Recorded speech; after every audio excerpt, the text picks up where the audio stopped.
நான் நடக்கும் வழியை எனக்கு காட்டியதும் நீரே, என் மீது கண்ணை வைத்து ஆலோசனை தந்தீரே.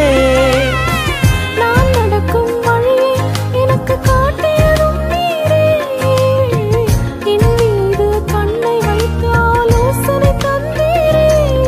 என்னை நடக்க வைத்தீரே, கைப்பிடித்து கொண்டீரே. என்னை நடக்க வைத்தீரே, கைப்பிடித்து கொண்டீரே. உம்மை போல தெய்வம் இல்ல, உம்மை தவிர விருப்பமில்ல, உம்மை விட்டால் கதியும் இல்ல, நீங்க இல்லைன்னா நானும் இல்ல. உம்மை போல தெய்வம் இல்ல, உம்மை தவிர விருப்பம் இல்ல, உம்மை விட்டால் கதியும் இல்ல, நீங்க இல்லைன்னா நானும் இல்ல. நன்றி சொல்ல வார்த்தை